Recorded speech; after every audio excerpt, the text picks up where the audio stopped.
Good morning, ladies and gentlemen. I'm meadsyreplays. Welcome back to the channel. Now, in today's video, we are going to compare the IS-7 to the IS-4. Now, once upon a time, the IS-7 used to be the tank. Then it kind of got changed to the IS-4, and then over time, the IS-7 has just got so much better and the IS-4 has got worse. So today we're going to look at Blitz Kit app. So basically this is a very good website to use to compare things, to look at armor, etc. So we're looking at the armor of the IS-7. Now we're looking at it from the IS-4, and you can see just how good the IS-7 armor is. Of course, the front plate, it is a pike nose, so as soon as you start angling, then the side that you're angling on the pike nose becomes very weak. You can see the lower plate as well. The lower plate is the biggest weak point of the IS-7. So ultimately, the way to play the IS-7 is to face your enemy, and of course try to hide that lower plate. If you're stuck behind a building trying to sort of side scrape, then you have to be very careful, because as soon as if you're side scraping, as soon as you show your pike nose like that, then it does become weak and they can just penetrate you all day long. So do be careful. I mean, reverse side scrape, if you're able to, is actually very good. So yeah, the IS-7 armor profile wise, you can see how strong the turret is as well. It's a very strong turret, and like I said, the front plate is actually very strong. If you look at it straight on like that, the front plate is very strong apart from that lower plate. So that is how you need to play the IS-7. Like, the IS-7's always been popular. It's so popular that all the sort of the IS lines are. The IS-4 not as popular. This has some armor as well, some sort of spaced armor on the side. Very annoying. Now this is the IS-4. You can see straight off the bat the front plate is very weak, and again, this is shooting at it from an IS-7. Still got a strong turret, like a very strong turret, and again, if you can angle this thing correctly, you do actually get pretty strong armor. Unlike the IS-7, it's not great for sort of side scraping, where this is actually pretty decent for side scraping. As long, I mean, look at that angle from there. Again, if you can hide your front plate, your lower plate, well, not even just hide your front plate, if you can angle your front upper plate and sort of hide your lower plate, then you will get bounces on this thing. If you can go hold down, you will get bounces on this thing. I mean, just look at the turret. It is red as hell, and there's not that many weak points. Of course, you start switching to APCR or your premium round, then it does become weaker, and there are some weak points. So we're going to compare both tanks. So you've got the IS-4 first and then the IS-7. So the DPM is much better on the IS-4. I mean, just over 300 more. And the penetration is ever so slightly better on the IS-4 as well. I mean, it's nothing to write home about, to be fair.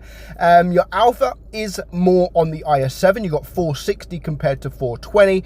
And of course, your rate of fire is better on the IS-4. The caliber is 122 millimeters, 130 on the IS-7. Shell velocity is a bit better on the IS-4. The aim time is better. The dispersion is better. The gun depression is the same, and then the speed is slightly better on the IS-4. Not too much, but you know, 4 kilometers per hour. And then we get down to the armor profile. Once we get down there, credit coefficient, don't really need that, to be fair. So your hit points is more on the IS-7 than it is the IS-4, which does definitely come in handy. And here we go with the turret armor: 238 on the IS-4, 240 on your IS-7. And then of course your hull is better, a little bit better on your IS-7, ever so slightly, but again, it all depends on how you angle. And then if you look at the win rate, I mean, it's very equal when it comes to win rate. But then if you look at the different players, I mean, 2,000 players have been playing the IS-4, and more than double have been playing the IS-7, 5,140. So the fact that it has more than double players playing it, yet it still maintains the same kind of win rate, it just goes to show just how good the IS-7 actually is. Now, as I've said, the IS-7, when I first started the game, it was all IS-7s and Object 140s. That was literally all you would ever see in tier 10, especially when it comes to tournaments. That is all you ever see. And then the IS-4 Wargaming buffed it, but they buffed it so in every department. So they buffed the front plate, they buffed the side armor, so you can be very aggressive with the IS-4. You can hold down, you can side scrape, and of course you can face hug as well in the IS-4. And that's why, if you go back a few years, I'd always recommend I always did recommend the IS-4 as your starter tier 10.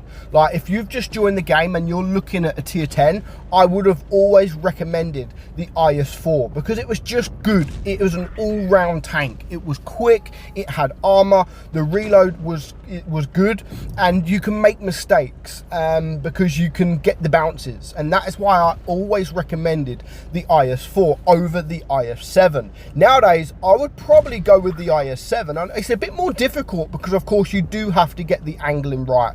You can't just angle like behind this building here, for example, and just do what I'm doing here. You need to hide your front plate, and as you can see there, I'm angling against this guy and no problem. Yeah, we get a bounce, but no problem penetrating me at all. So yeah, it's a bit more difficult to play the IS-7, but overall you have better alpha. You've got a sort of it's still a quick tank as well, so I don't look at the speed difference between both tanks because they are both very, very similar. But yeah, I love the IS-7, and again, back when I was first sort of joining, not even first joining the game, for many years actually, the IS-7, you can see Angel's video where he'd always say don't buy an IS-7, and that was because it was Amarak prone. Like, it is prone to be Amaraked. Every single battle you would see an IS-7 get Amarak. Not so much the case now. I don't know if Wargaming has actually changed it, or people were just not shooting the Amarak, or the Death Star players, because that's normally the Death Star players that you would see getting the Amarak. Yeah, you don't really see it too much now, to be fair, an Amarak. It still happens, of course. Every tank gets Amarak, but nowhere near as much as the IS-7 used to. And the IS-4, you never really see it, to be fair. You never really see the IS-4 being Amaraked. So let's try and see if we can get any more damage into this Caro. Are we going to... Yeah, that's quite a nice damage. And you can see the high roll there. I mean, that wasn't even, what, 511. That wasn't the max roll. I think you could do upwards of 575.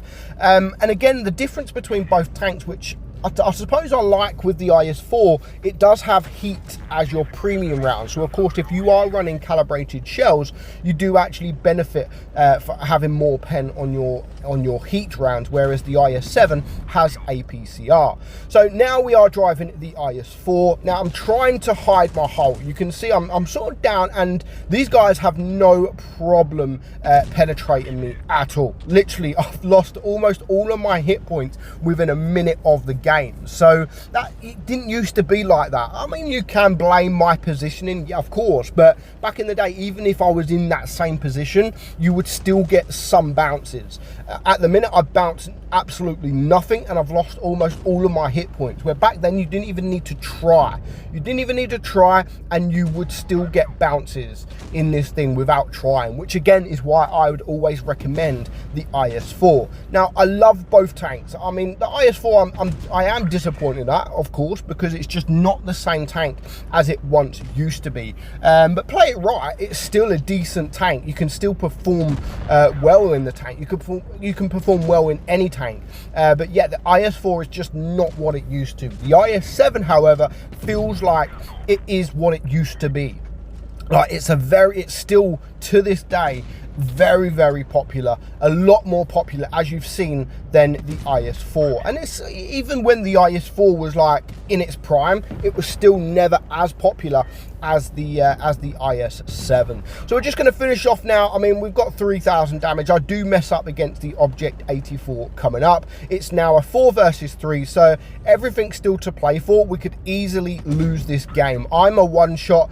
The FE4 4202, there's a one shot, so there's still a lot to play for, and we could easily still lose this game. So I don't want to sort of just rush in, especially as I am a one shot, but we are also winning on supremacy points. So I'm just going to sit back to see if these guys make a mistake. None of them makes a mistake, and then I'll just drop down to see if we can get a shot on the object. We're going to wait, just get the shot, bring him down to a one shot, and this is where I do make the mistake. I start pushing forward, thinking that the object's not looking at me, and as soon as I turn, he does get the kill. However, we do still manage to get the victory, not the mastery badge, but we get the win, and I've still done 4k damage. So that is the IS-4 versus the IS-7. Right now, I would go for the IS-7. Let me know your views in the comments below. But for now, hope you enjoyed today's video. I'm meadsy69, and I'll catch you all soon. Bye bye.